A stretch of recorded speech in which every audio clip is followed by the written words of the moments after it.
की मांग आखिर कितनी पुरानी है? अजीत, देखिए, प्रतिदिन अगर देखा जाए तो हजारों की संख्या में श्रद्धालु यहाँ पे आते हैं और रामलला का दर्शन करते हैं। ऐसे में एक लंबी कतार लगती है दर्शन करने के लिए और काफी घंटे लगते हैं दर्शन करने में। तो उस दौरान सबसे ज्यादा उपयोगी और जरूरी चीज होती है वो पानी की। तो मूलभूत सुविधाओं में वहाँ पे पानी की एक सबसे बड़ी समस्या है। इसको लेकर बहुत बड़ी मांग की जा रही थी। साथ में जो विकलांग लोग आते हैं उन लोगों को दर्शन करने की स्थिति नहीं बन पाती है, उनके लिए सुविधा व्हील चेयर के साथ उनको सुविधा प्रदान की जाए। ये मूलभूत सुविधा दो प्रमुख है। इसके साथ ही साथ जो है वहाँ एक साइडों की व्यवस्था किया जाए, क्योंकि चिलचिलाती धूप भी रहती है और धूप के समय में लोग कई बार ऐसा भी हुआ कि लोग बेहोश होकर गिर भी गए। सारी मूलभूत सुविधाएं उनको प्रदान की जानी चाहिए। इस बात को लेकर सुब्रमण्यम स्वामी ने सुप्रीम कोर्ट में याचिका दाखिल की है और ये मांग आज नहीं कई सालों से चली आ रही है। यहाँ के जो रिसीवर हैं, कमिश्नर रिसीवर होते हैं परिसर के, उनसे भी एक चीज बात की गई थी, हालांकि कोई सुविधा नहीं मिल पाई। इसके बाद सुब्रमण्यम स्वामी ने सुप्रीम कोर्ट में याचिका दाखिल की है। शुक्रिया आपका जानकारी देने के लिए। अब केंद्र और राज्य सरकार दोनों को 4 हफ्ते के भीतर इस पर जवाब दाखिल करना होगा सुप्रीम कोर्ट में। और अब बात रेल दुर्घटना की। रायबरेली में बछरावा के पास हुए रेल हादसे के बाद अब घटनास्थल पर रेलवे के तमाम अधिकारियों का जमावड़ा लगा हुआ है। उत्तर रेलवे के जीएम समेत सभी अधिकारी मौके पर हैं और शाम 4 बजे तक रेल राज्य मंत्री मनोज सिन्हा के भी पहुंचने की बातें कही जा रही हैं। 4 बज चुके हैं, लेकिन अभी तक जो ताजा स्थिति है ये हम आपको बताएंगे। हादसे में मारे गए लोगों की संख्या के मामले में भी अलग अलग आंकड़े सामने आ रहे हैं। उत्तर रेलवे के जीएम के मुताबिक मरने वालों की संख्या 30 है, तो वहीं रायबरेली के डीएम के मुताबिक संख्या 28 है, जबकि एलआईयू की माने तो मरने वालों का आंकड़ा 58 तक पहुंच गया है।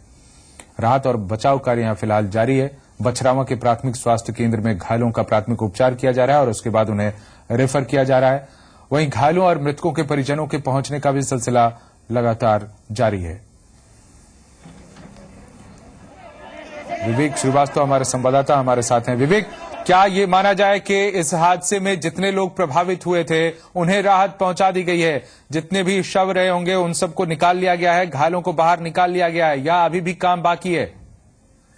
जी बिल्कुल, ये रेस्क्यू ऑपरेशन अभी भी चल रहा है और अभी भी जो है ट्रेन का जो है रेस्क्यू ऑपरेशन चल रहा है और कभी भी लाशों का निकलने का सिलसिला जो है बदस्तूर जारी है। कहीं न कहीं इस रेस्क्यू ऑपरेशन में बड़ी देर हुई, लेकिन फिलहाल स्थिति नियंत्रण में है और निकाला जा रहा है। हाँ, हालांकि अब घटना स्थल पर भीड़ कम और अस्पताल में ज्यादा है। जी।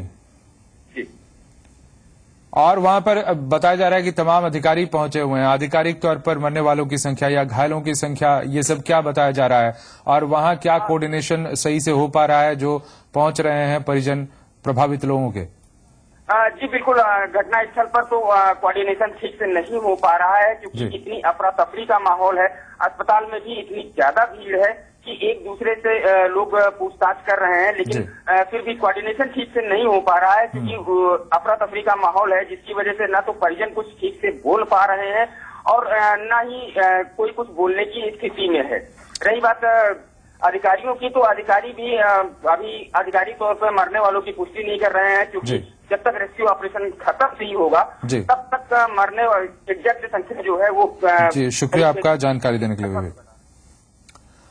तो घटनास्थल पर राहत और बचाव का काम लगातार जारी है। कई शव निकाले जा चुके हैं, वहीं लोगों को बचाने की कोशिशें भी तेज हैं। कुछ उसमें बॉडीज मिल रही हैं, कुछ इंजर्ड मिल रहे हैं। अंतिम स्थिति हम तब बता पाएंगे जब हमारा रेस्क्यू ऑपरेशन पूरा हो जाएगा। जो मामूली इलाज के लायक हैं उनका यहीं पे कर दिया जा रहा है, जो गंभीर हैं उनको ट्रॉमा सेंटर लखनऊ रेफर किया गया। 3 लोग सदर हॉस्पिटल रायबरेली रेफर किए हैं। ये हादसा लगभग 9:15 बजे हुआ सुबह और कैसे हुआ इसकी जांच की जाएगी। अभी हमारा जो ध्यान है वो पूरा रिलीफ की तरफ है। जो यात्री फंसे हुए हैं उनको निकालना, उनको मेडिकल सहायता पहुंचाना और उनको हॉस्पिटल्स में पहुंचाना अभी हमारी यही प्रायोरिटी है। यहाँ पर हम बछरावा के जितने लोग लोकल के लोग हैं उन्होंने रेस्क्यू ऑपरेशन चलाया हुआ है। अब जाकर कहीं से प्रशासन के लोग दिख रहे हैं, जो लोकल के लोग हैं उन्होंने चलाया हुआ है। आपको लगता है ये बहुत बड़ा हादसा है। ये सर आप देख सकते हैं, ये जो बोगी है ये स्लीपर बोगी जनरल बोगी के अंदर चढ़ी हुई है ये, और उसके नीचे लाशें हैं।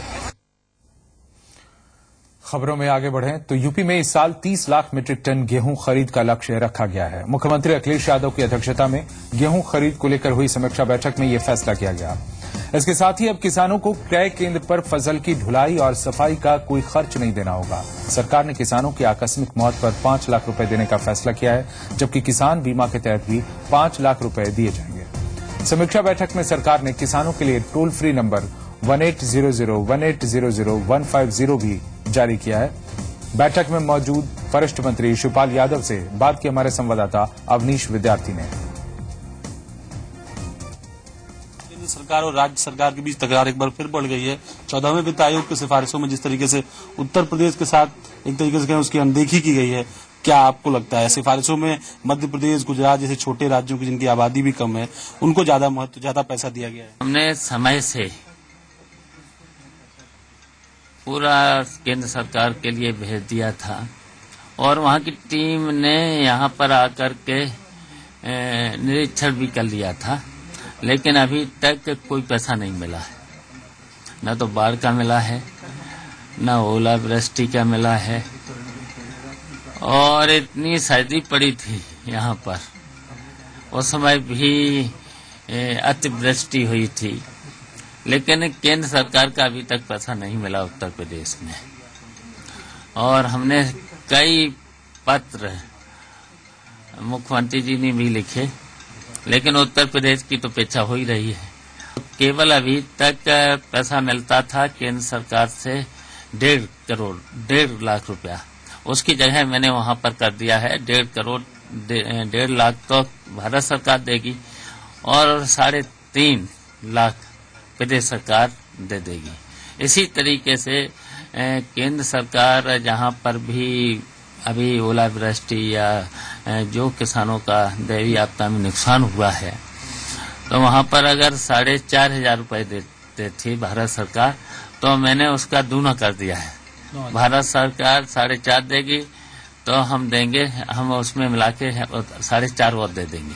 इसी तरीके से अगर 9,000 जहां पर वो देती थी प्रत्येक कर के हिसाब से, तो उससे हम 9,000 हमारे राज्य सरकार दे देगी। तो हमने तो बढ़ा दिया किसानों का। पर वो तो जो आपका कोटा था उससे थोड़ी बहुत वृद्धि की। मध्य प्रदेश, राजस्थान जैसे राज्य जहां बीजेपी का शासन है, उनको 3 गुना 4 गुना बढ़ा करके राहत आपदा में पैसा दे रहे हैं। तो यही तो अपेक्षा है, जबकि प्रधानमंत्री यहाँ सबसे बड़ा प्रदेश उत्तर प्रदेश आबादी में, तो यहाँ ज्यादा हिस्सा है, उत्तर प्रदेश का ज्यादा हिस्सा है। अब प्रधानमंत्री भी हैं और यहाँ के गृह मंत्री भी हैं, तीसरे वो रक्षा मंत्री भी हैं यहाँ, और लेकिन उत्तर प्रदेश की उपेक्षा। आप लोगों ने 500 करोड़ रुपए फिर मांगे हैं इस बार भी, लगता है कि केंद्र सरकार की ओर से कुछ पॉजिटिव रिस्पांस रहेगा? देखिए 500 करोड़ तो अभी मांगे हैं इसमें, इससे पहले भी हमने बाढ़ के 700 करोड़ से ऊपर, लगभग 700 करोड़ से ऊपर मांगा था।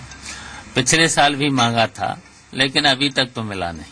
इंतजार हो रहा है, कब तक इंतजार होगा ये अभी पता नहीं। सर, बीजेपी वाले ये आरोप लगाते हैं कि जो फसलों का बीमा है या किसानों का जो बीमा है, उसको प्रीमियम जो है वो नहीं अदा किया जाता उत्तर प्रदेश सरकार या किसी भी राज्य सरकार की ओर से, इस नाते अक्सर दिक्कत आती है। नहीं, हमारे यहाँ उत्तर प्रदेश में सब समय से हम लोग कर देते हैं और किया है। और अब यहाँ तो हम लोगों ने अगर किसी किसान की मौत हो जाती है तो 5 लाख रुपए दे रहे हैं। कानून जयप्रकाश, अवनीश विद्यार्थी, जी मीडिया, लखनऊ। आमतौर पर छेड़खानी का जो मामला आता है, कई इस तरह की खबरें हम आपको दिखाते हैं जिसमें कार्रवाई नहीं हो पाती है, पुलिस भी कार्रवाई नहीं कर पाती है। लेकिन इसके उलट ये खबर है, छेड़खानी के शक में इंटर की परीक्षा देने आए छात्रों की जमकर पिटाई कर दी गई। ये मामला है लखीमपुर खीरी के गुरु नानक इंटर कॉलेज का। यहां पर परीक्षा देने आए छात्रों पर लड़कियों से छेड़खानी की आशंका के चलते उन्हें परीक्षा केंद्र के एक कमरे में बंधक बनाकर रोक लिया गया। और जब छात्रों ने रोकने का कारण पूछा तो कॉलेज के स्टाफ और प्रिंसिपल ने लाठी डंडों से जमकर उनकी पिटाई कर दी। इसमें 2 छात्र घायल हो गए। पीड़ित छात्रों की शिकायत पर पुलिस को कोई कार्रवाई न करता देख छात्रों ने डीएम से मुलाकात की। बाद में पुलिस ने मामला दर्ज कर जांच शुरू कर दी है। अचानक टीचर हम पे टूट पड़े, हमें सर बहुत मारा सर। और बाकी सर टीचर का नाम सर, सभी टीचरों का नाम नहीं मालूम, लेकिन सर एक संजय टीचर थे सर, एक प्रदीप थे सर, और बाकी टीचर का नाम नहीं। शहनामा में या एक छोटा सा ब्रेक।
आयोजक हैं Lux Cozi big shot premium trunks. अब खींच के देखो।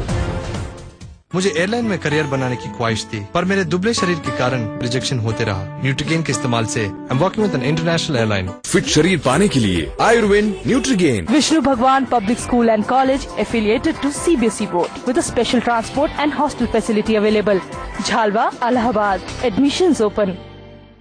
Trans Ganga hi tech city Kanpur से मात्र 5 किलोमीटर दूर गंगा के पावन तट पर UPSIDC की एक महत्वाकांक्षी परियोजना, जिसमें शामिल है residential, institutional, industrial, high rise commercial building के साथ साथ ऑटो एक्सपो एग्जीबिशन सेंटर।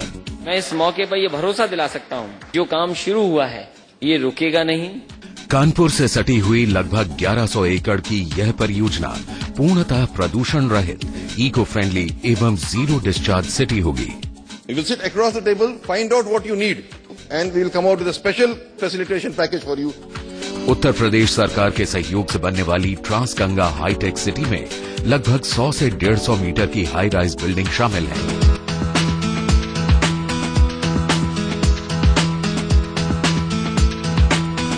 अधिक जानकारी के लिए संपर्क करें www.upsidc.com।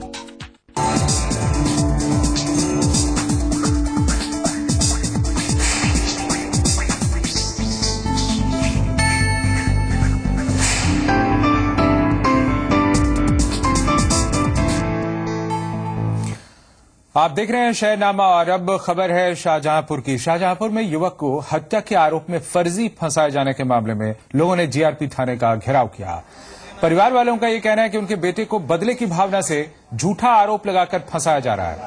दरअसल युवक के परिजनों की माने तो उनके बेटे का GRP थाने के एक सिपाही से झगड़ा हुआ था, जिसका बदला सिपाही युवक को हत्या के झूठे मामले में फंसाकर अब ले रहा है।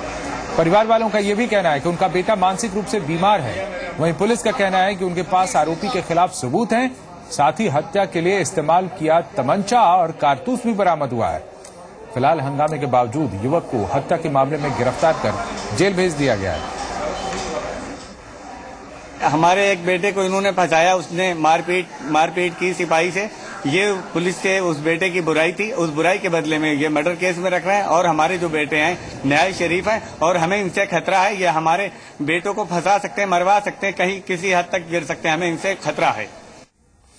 इधर फैजाबाद में चोरों ने पुलिस की नाक में दम कर रखा है। एक ही रात में चोरों ने कई मोबाइल की दुकानों पर अपना हाथ साफ कर लिया।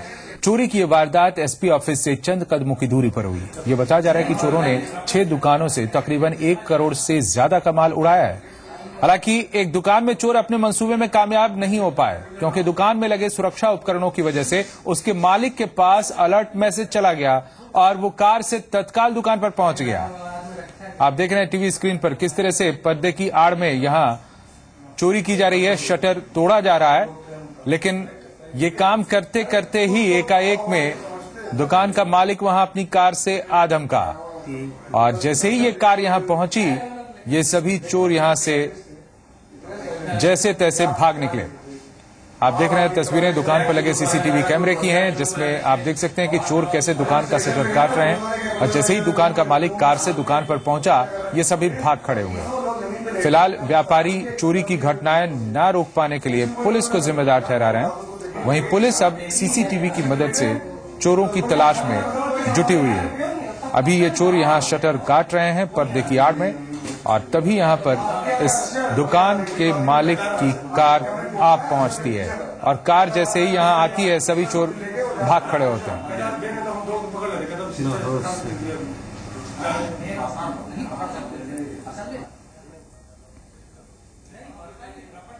जो ये शटर कटवा गैंग है और ये ऑपरेट कर रहा है, ये इंटर स्टेट गैंग है जो कई स्टेटों में ऑपरेट करता है, और ये वहां से मोबाइल चुरा करके और पर्टिकुलर प्लेसेस को सप्लाई कर रहे हैं।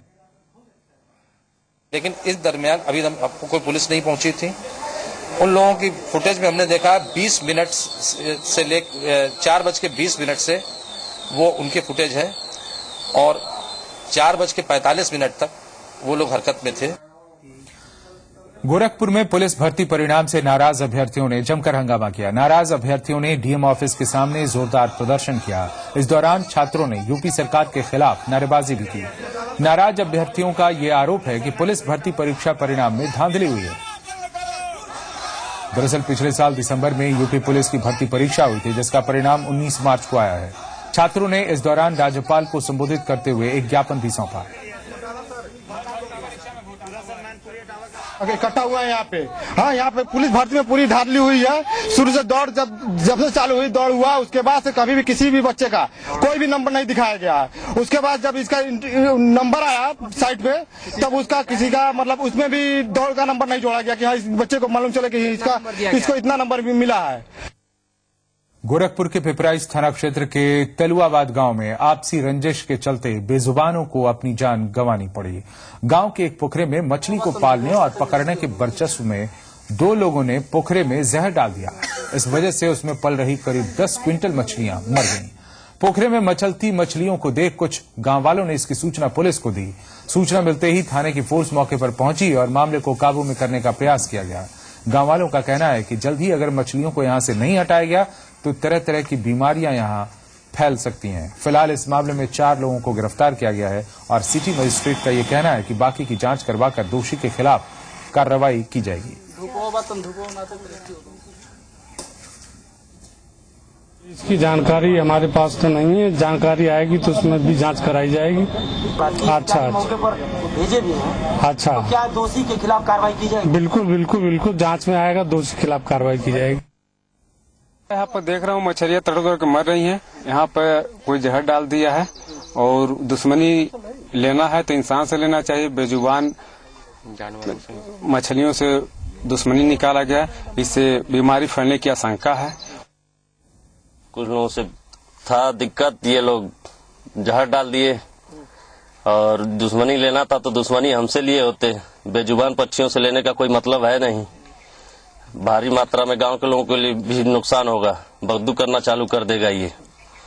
आगे प्रशासन 100 नंबर डायल किए हैं, पुलिस का पता नहीं है, अभी प्रशासन अभी तक आई नहीं मौके पे। यूपी के मुख्यमंत्री भले ही अपने सूबे की पुलिस को हाईटेक बनाने के लिए करोड़ों रुपए खर्च कर रहे हो, लेकिन पुलिस अपनी हर परीक्षा में फेल होती हुई नजर आ रही है। बस्ती के एसपी अमित वर्मा जब थानों का जायजा लेने पहुंचे तो उन्हें कई जगहों पर गहरी निराशा हाथ लगी। एक तरफ जहां एसएचओ और सिपाही गोली चलाना तो दूर, अपने AK-47 में गोली तक नहीं भर सके। मामला मुंडेरवा थाने का है। थाने का निरीक्षण करने पहुंचे एसपी ने जब थाने की जीप का निरीक्षण किया तो उसका सायरन ही नहीं बजा, साथ ही अनाउंसमेंट माइक भी धोखा दे गया। इस पर उन्होंने दारोगा से सवाल पूछा तो वो कुछ बोल नहीं पाए। वहीं दूसरी तरफ जीप का हाल बेहाल दिखा। थाने की दुर्दशा देखकर एसपी ने एसएचओ को लाइन हाजिर कर दिया है, लेकिन बड़ा सवाल यह है कि आखिर कैसे यूपी पुलिस प्रदेश की कानून व्यवस्था ठीक करेगी जब वो खुद ही दुरुस्त नहीं है। और यहां रुकेंगे कुछ पलों के लिए, जल्द होंगे वापस।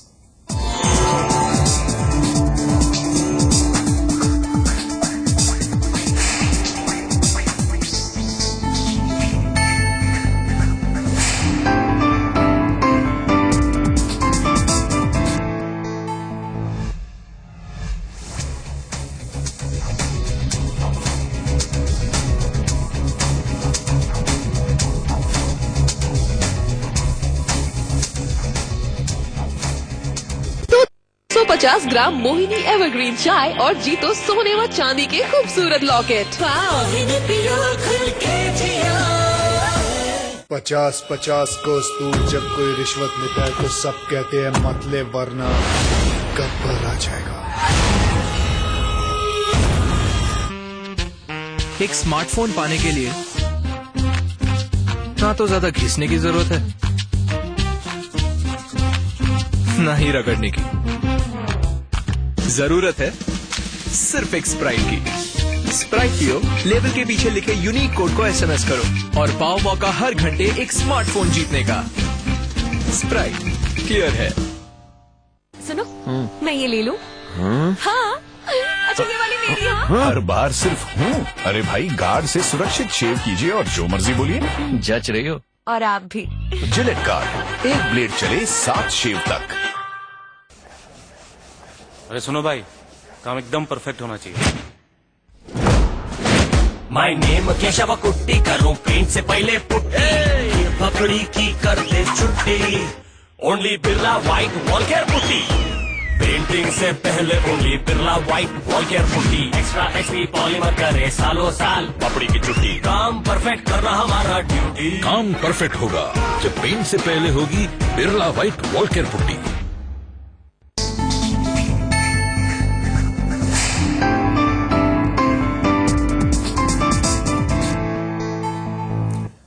इलाहाबाद हाई कोर्ट ने बीजेपी विधायक बजरंग बहादुर की सदस्यता खत्म करने के फैसले पर रोक लगा दी है। राज्य सरकार से इस सिलसिले में 3 हफ्ते में जवाब मांगा गया है। साथ ही लोकायुक्त को भी नोटिस भेजा गया है, क्योंकि लोकायुक्त की सिफारिश पर ही बजरंग बहादुर की सदस्यता राज्यपाल ने खत्म की थी।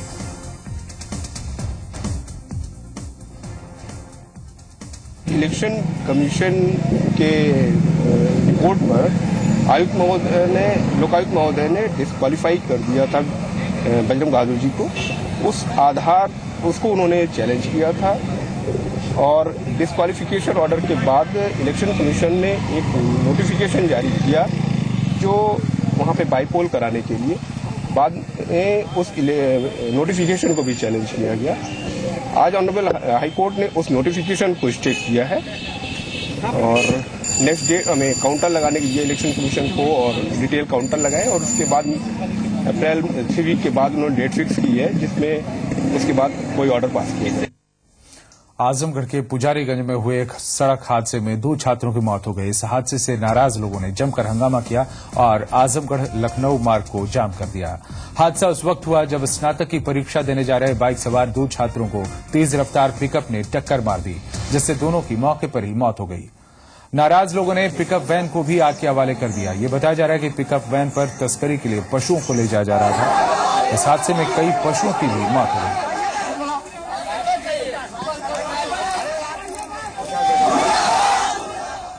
और इस खबर के साथ शहरनामा में फिलहाल इतना ही। आगे देखिए तफ्तीश।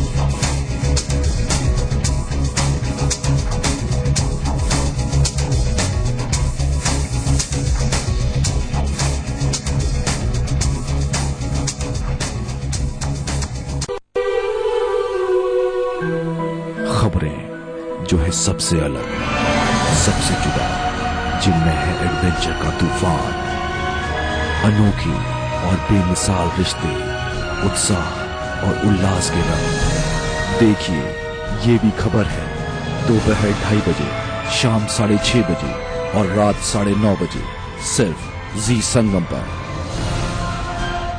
प्रायोजक है Ayurved Nutrigain, the smart way to gain weight. Sonalika, country's first heavy duty tractor range. Shikhar paan masala, हमेशा स्वाद के शिखर पर। दर्द है तो नूरामेंट है। और टीवीएस जुपिटर, ज्यादा का फायदा।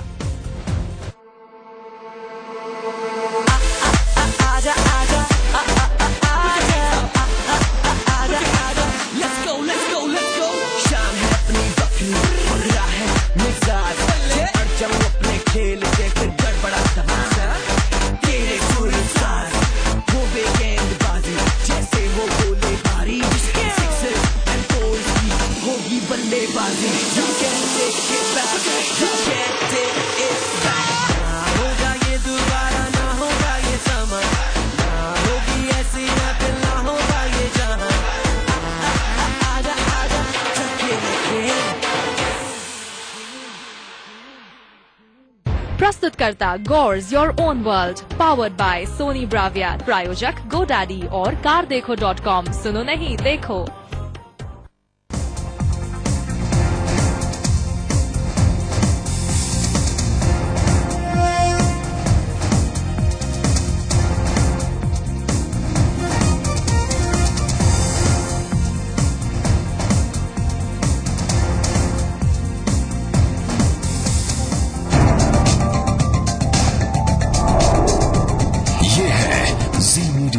देश का सबसे बड़ा न्यूज नेटवर्क और आप देख रहे हैं जी संगम, खबरों के साथ हर नजरिए की बात। अयोध्या में रामलला के दर्शन मामले में सुप्रीम कोर्ट में सुनवाई। कोर्ट ने केंद्र यूपी सरकार से 4 हफ्तों में मांगा जवाब। श्रद्धालुओं को मूलभूत सुविधाएं न मिलने को लेकर सुब्रमण्यम स्वामी ने दायर की थी याचिका।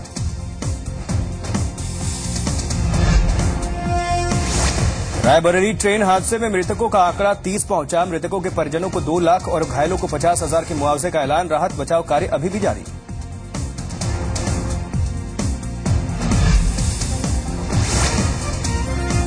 यूपी में इस साल 30 लाख मीट्रिक टन गेहूं खरीद का लक्ष्य। सीएम अखिलेश की अध्यक्षता में हुई समीक्षा बैठक में फैसला। किसानों की आकस्मिक मौत पर 5 लाख के मुआवजे का भी ऐलान।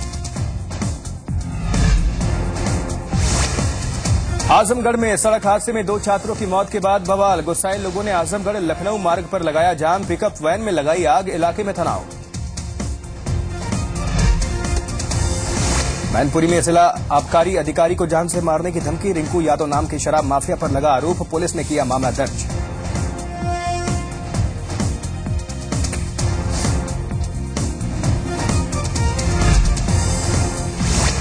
बजरंग बहादुर की सदस्यता खत्म करने पर इलाहाबाद हाईकोर्ट ने लगाई रोक। महाराजगंज के फरिंदा से बीजेपी विधायक हैं बजरंग। राज्यपाल ने दिया था विधानसभा सदस्यता खत्म करने का निर्देश।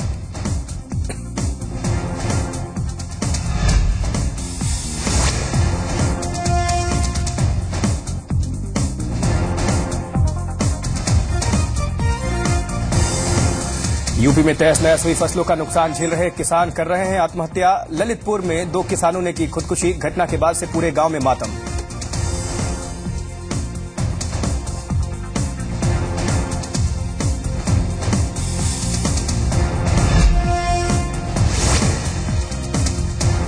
महोबा में खाकी ने किया शर्मसार। 2 दरोगा पर भाई बहन के साथ मारपीट और छेड़खानी का आरोप। परिजनों की शिकायत के बाद एसपी ने किया लाइन हाजिर। अपर पुलिस अधीक्षक को सौंपी गई जांच।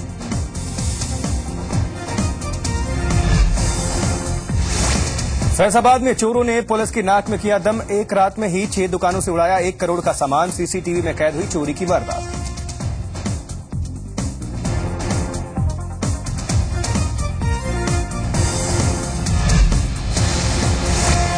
बिहार में नकल पर एक्शन में सरकार। नीतीश की डीजीपी मुख्य सचिव शिक्षा मंत्री के साथ बैठक। डीएम एसपी को कड़े निर्देश।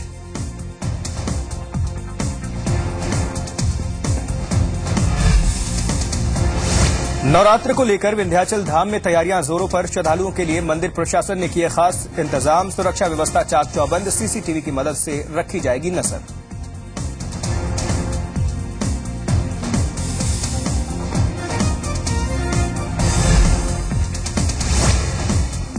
घर की रखवाली के लिए वाराणसी के इंजीनियर छात्रों ने बनाया रोबोट।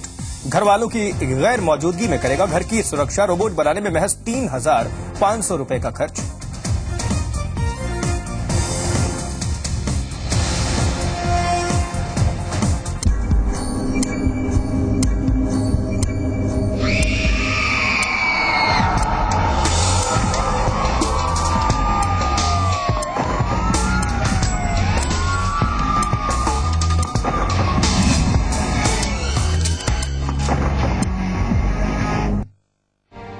रायबरेली में बड़ा रेल हादसा।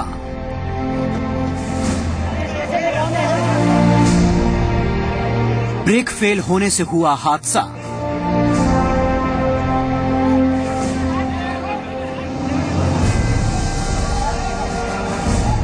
पटरी से उतरे 4 डिब्बे।